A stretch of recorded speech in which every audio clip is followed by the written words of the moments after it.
Hello EFD squad and welcome back to the Euro Roundup with Doogie. How are you? Very good, how are you? What a debut on the Sunday Vibes podcast, by the way. Thank you very much, Very I enjoyed positively received, weren't you? Who knew that our fans were so nice? I know, it's all changed. You know, the amount of abuse I used to get, it's all changed. But I really enjoyed the debut. The abuse for the old hair, still there, isn't it? Yeah, relentless. But you know, what can you we do? go again. First up this week in the winners section from at VS Game 8 is Athletic Bilbao. We're going to work our way to Barcelona. Not touching upon Real Madrid this week, but we start at the San Mim. Yes, fantastic result for Athletic Bilbao. They beat high-flying Sevilla 2-0, which moves them 3 points clear of the La Liga relegation spots. It was a fantastic game from Inaki Williams. The first goal, absolutely beaut, curling in off the left, top right finish. And then the second one, a runaway breakaway goal.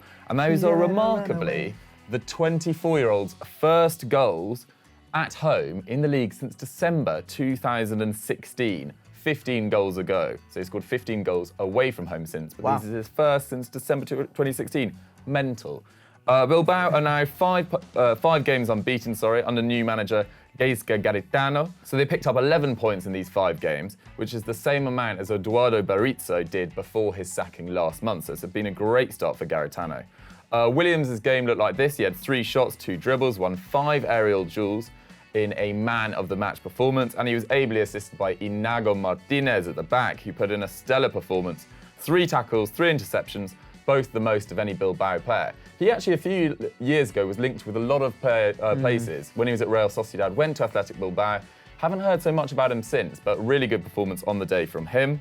The result pushes Athletic up to 14th, but La Liga, is crazy close at the moment. A defeat could see them drop back into the relegation places, whereas a win in their next game would get them as high as 8th. But a kind of disappointing performance from Sevilla, Christopher. Yeah, especially as we've been blowing their horn for the last 2 weeks. Just typical. Their attack has been running hot, to say the very least, but it was pretty much a damp squib for them in this game, wasn't it? Their title challenge now seemingly all over. 10 points off Barcelona, who won 3-0 against Eibar at home. Going to touch upon them in our next winners section. But Sevilla tend to fare pretty poorly when playing against Athletic Bilbao away from home. That's their not a shock. 6th straight loss at the new San Mamés. Mamés. Strike partners Wissam Ben Yedder and Andre Silva only having 2 shots between them, which, given their current form, is pretty much unthinkable. Sarabia's pass completion, who I recommended for Chelsea in the podcast, only 69% in this game, the lowest of any outfield player, way off his season average of 81. So he was uncharacteristically wasteful in that regard too. Munir El Haddadi showing some promise since signing from Barcelona for the cut price fee of €1 million. Amazing deal. What's happened there? Have they got a first option on another player? Is there something, in the pipeline yet to come? Bit of magic, the other way. That is I just can't believe it. I'm in disbelief at how low that fee is. He had a shot on target and a key pass in his 10-minute cameo. So a promising start from him, showing that he can still contribute despite how good they've been in the final third this campaign.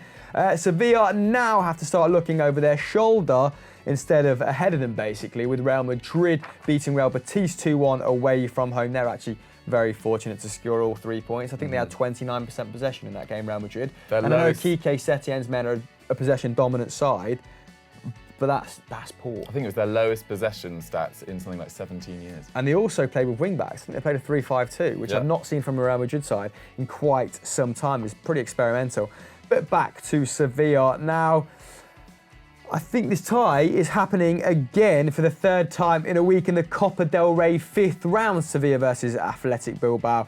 Sevilla actually hold a 3-1 lead from the first leg, and after that, Sevilla travel to the Bernabeu, whilst Athletic visit Villarreal, who, Santi Cazorla's trying his best to drag them out of the relegation dogfight. So, yeah, some pretty interesting games on the horizon. Guys, is that Sevilla's title bid over and done with?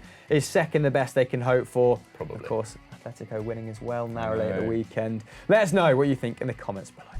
Moving on to our first loser now, and this comes in from @Thomas599, and it's Marseille, Chris. Yeah, they drew 1-1 with relegation strugglers Monaco to stretch their winless run in all competitions to 8 games now, losing 4 and drawing 4. Now, this damning streak actually saw them finish bottom of their Europa League group, knocked out by the Coupe de Ligue and the French Cup, and slide from 5th to 9th in League 1. So they've had a woeful Christmas period, end to 2018 basically, and start to 2019. Rudy Garcia will not be a happy man. Their exit in the French Cup actually came at the hands of 4th-tier opposition, ASF Andrézo. Oh, lovely, Chris. So, you know, if there's any Andrézo fans in the comments, let us know. That would be truly iconic. Oddly enough, Monaco coming into the game on the reverse, having beat Rennes on penalties in the Coupe de Ligue quarter-finals. But this was a game that Marseille feel they should have won. Started the evening 14 points ahead of the Monegasques and created many more opportunities in this game. In fact, 14 to Monaco's 8, having 10 shots from inside the area compared to the visitors' measly 3. However, Les Olympions misfiring horrendously, only sticking 3 on target, which was in fact the same as Monaco, with Maxime Lopez's 13th minute opener aided by some awful goalkeeping from Benaglio. It was down low to his right, it went underneath his hand, it was quite a speculative strike from distance. That was actually Maxime Lopez's first League 1 goal of the season. A good indication of how Marseille are struggling for goals when it's not Taoufan, basically. So no wonder there has been rumours this week they're actually linking Marseille to Mario Balotelli, of all people, of course, having one of his most prolific seasons in Ligue 1 with Nice. And they'll also feel a touch hard done by at the very end of the game. The dying embers, Taoufan thought he secured the 3 points for his team, but they are very harshly, in my opinion, ruling out the goal because Campos was deemed to have infringed Benaglio. Yeah, to have fouled him. There wasn't a lot of complaints, a lot of noise from Monaco. So I think they've got away with one there, basically. Thierry Henry's side, I think, conceding that opening goal from a throw-in that was theirs. So maybe luck balanced itself out in the end. But still, pretty rough for Marseille. How did Monaco fare? 100%. Well, I mean, you know, Henry will be pleased because this is just the second time this season that they've come back to get a point after going behind in a game. And he also had the big positive of Fabregas's impact on his debut. He was thrown straight into the side and he had a pretty decent outing. He completed more passes, 55, than anyone else in the side. He also created 2 chances, made 3 tackles and interceptions, and wasn't dispossessed once. And looked incredibly comfortable in a new side pretty much instantly. And they also had Naldo at the back, who they just signed from Schalke, I believe. The 36-year-old came in, made a great impact at the back. They looked much more solid. But man of the match was undoubtedly Yuri Tielemans. The captain. The captain, which I hadn't realised. I don't know whether that's a permanent thing or whether it was just for this game. But he scored the equaliser, the 21-year-old, his 5th of the campaign, and had 5 shots in total. And he was playing in central midfield, so that was really pretty impressive. He also completed 3 dribbles, won 2 aerial duels, and made 7 tackles and interceptions. A complete central midfield performance. Monaco's next game, though, which they'll be desperate to get something out of, is against Nice, which means it's the long-awaited Vieira versus Henry meeting. Keane, not so much. Vieira versus Henry, which will be fascinating. Yeah, I mean, Nice didn't get off to the best of starts, did they? No, 100%. As well, so kind of 2 legends of the game struggling. But Monaco need to start picking up some 3 points. This is a decent point away from home, okay, but even a win at this point only takes them a level on points with the place above them. So they're on 14 points at the moment. They need to put together a 3 or 4 winning game streak to even climb out of the relegation places. So they need to turn this around quickly. Definitely. They've made the signings that would indicate they're serious about avoiding relegation. And there's far too much talent in that squad, surely, to go down. 100%. But yeah, massive game coming up against Nice next up. Who do you guys think will win? Why don't you vote in the poll just above? Didn't expect it. Our final winner comes from Tat_Tassin. And there was nothing tatty about this performance, was there? No, certainly 3-0. not. Certainly not. Barcelona comfortably dispatching Eibar to stay 5 points ahead of the pack. I actually say comfortably. There was a few, it was tighter than the scoreline suggested, at least until midway through that second half when Barcelona really started stepping it up. But slotting that many past Eibar is, no mean feat. They actually concede the fewest shots in La Liga with 8.6 per game. For context, Barcelona are second and they concede 10.6. So this is a really mean Eibar defence. And a testament to their commitment and resolve was how they managed to limit Messi. He had the fewest pass attempts and fewest touches in the first half, without a single one in their box, which is no mean feat. It obviously didn't last long. The little magician got Barcelona's second in the 53rd minute, and as a result became the first player to score 400 La Liga goals. That is revolting. How far away does Alan Shearer's record I know. appear to be on 260 in the Premier League? It's mental. It's It's unattainable. 400. I'm trying to put it into context, and basically the only way you can do it is you think 30 goals in the Premier League is a remarkable achievement. Yeah. You'd have to do that for 13 years and a bit to get 400. And Messi's done it in no time at all. 435 games. There we go. Just remarkable. Just remarkable. He's actually only the second player to score 400 plus goals in Europe's top 5 leagues, behind Cristiano Ronaldo, but he achieved this in 63 fewer games, which Ronaldo won't be happy about whatsoever. But yeah, really good performance by Messi, as it turned out, in that second half. And also Coutinho had a really strong game. Because he needed it. I mean, we talked about it on Sunday Vibes. He's been under a lot of pressure. We did, and he came in at the expense of Dembele, didn't he, on that left-hand side. And he got off to a very good start. Intricate build-up play with Luis Suarez for that opening goal. I think Suarez was actually trying to put him in at the back post as well, but it ended up creeping in. And he needed to be involved in a goal, didn't he? He hasn't scored since that 5-1 routing of Real Madrid in October, but back with the assists here. And I think he only got 7 minutes against Getafe, become a bit of a bit part player. Has only started, I think this is his 8th start in La Liga this campaign. So good that he's been part of a team that's won by a comfortable margin, because he's been in a couple of draws and losses up until that point. But if you believe the papers, Doogie, apparently Manchester United are still heavily interested in him to the sum of 103 million. Now, personally, I can't see anyone at United sanctioning that move while they have a caretaker manager in charge in January, especially as they need a right winger, not someone who likes to come in off the left or play in a midfield three. Do you think there's any modicum of feasibility in this move? No, definitely not. I don't see why Barcelona would take effectively a £40 million loss on a year's worth of service from Coutinho, unless they've got someone lined up, earmarked to go. They're 5 points clear of that in top of La Liga, and you'd expect them to go on and finish the job from there. But they've still got a Champions League campaign. They're putting massive emphasis on the Champions League this year. Messi said as much of his opening speech at the start of the year. They haven't obviously won that since 2015. They're going, hell to leather for the Champions League, and having a player of Coutinho's quality in your squad with the options he can provide tactically, it's just a great person to have, even if he's not going to play, every single game. So no, I don't see this happening at all. What about you? Well, we kind of discussed why he's not been included in the Barcelona team as much since Valverde reverted back to that 4-3-3 on Sunday Vibes, didn't we? So I won't kind of go over well-trodden ground. But Manchester United, I think, very much at the moment, employing Solskjaer was part of a scheme to get the assets they already have firing, and I think that should be their emphasis. So getting Paul Pogba, well, he's got Paul Pogba firing, hasn't he? Something like 8-9 goal involvements in his last 4 or 5 games. And getting Alexis Sanchez, back on the score sheet. It's, I think, 1 in 15, quite possibly, and he doesn't mind playing on that right-hand side, does he? Despite, Solskjaer's willingness to put other people out there, Jesse Lingard as sort of a false 9 as well. So no, I don't see this happening at all. Just paper talk. I totally agree. But makes for a good title. It definitely does. Anyway, let's go back to the game in hand, because Luis Suarez, like we said, has been absolutely incredible of late. Started the season really slowly, but his shot numbers and his shot location was still great. So it was a matter of time before he put a run together like the one we're currently witnessing. So scored twice in this game, and I've got to say that outside of the boot finish for the third goal after the little drop of the shoulder, a little bit jinkiness, was absolutely genius.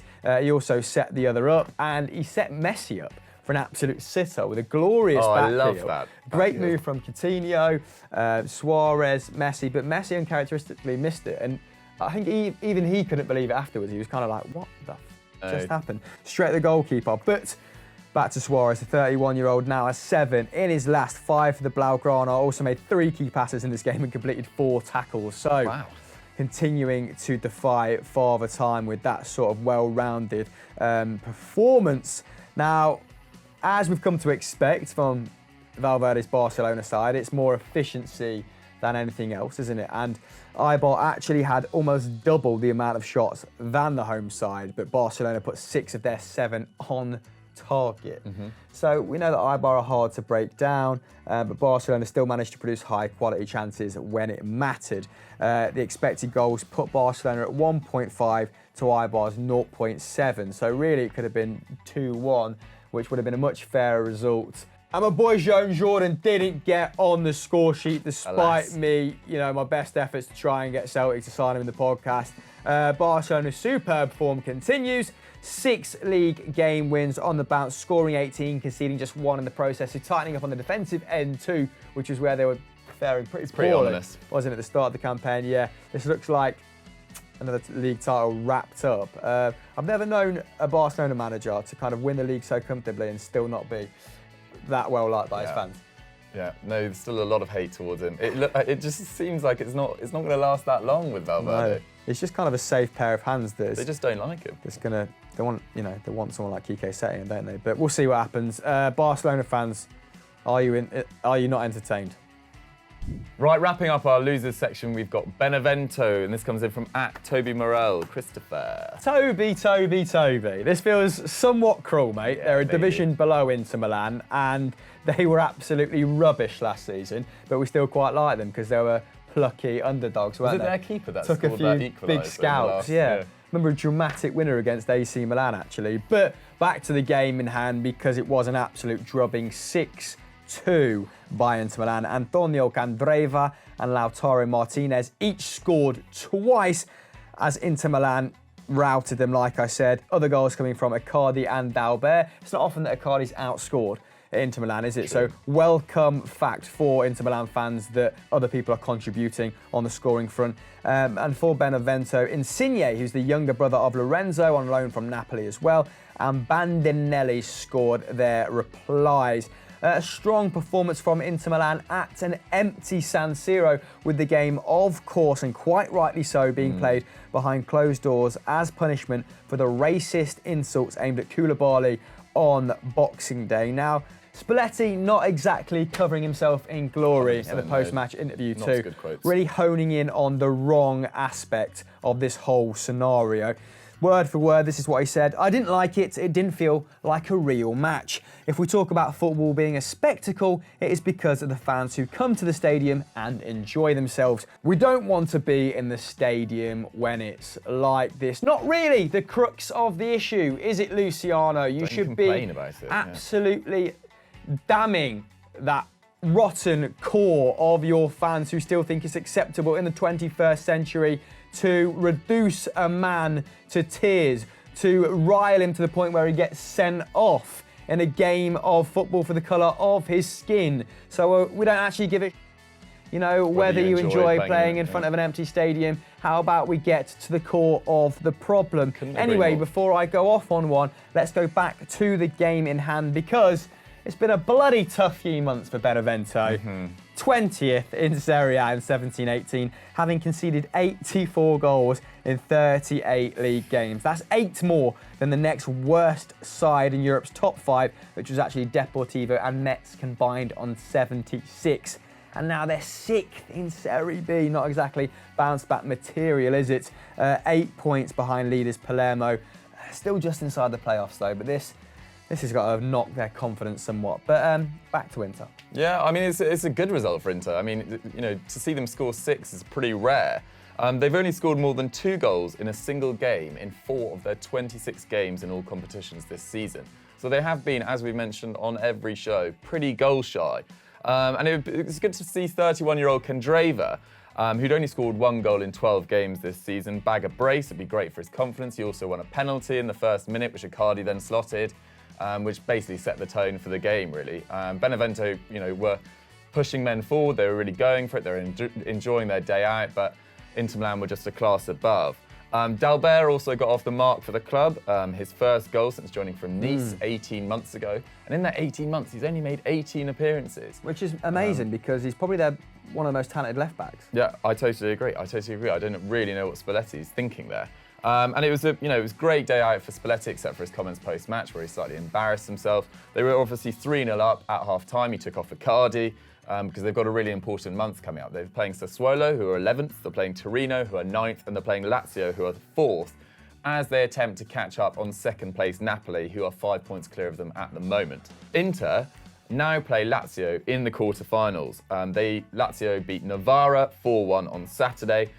Massive, this is potentially quite an important competition for Inter Milan. They actually haven't won the Coppa Italia since 2011. But it's going to be pretty difficult if they want to get over the line this year. Juventus, Napoli, Milan, Lazio and Fiorentina are all still in the competition and Roma still have to play. So basically the cream of Italian football all in this. It's going to be a real dogfight. Inter Milan fans, do you think you can win the Coppa Italia and get your first trophy in quite a while, I think? 2011, 2010? Yeah, definitely a long time. So yeah, what do you guys think?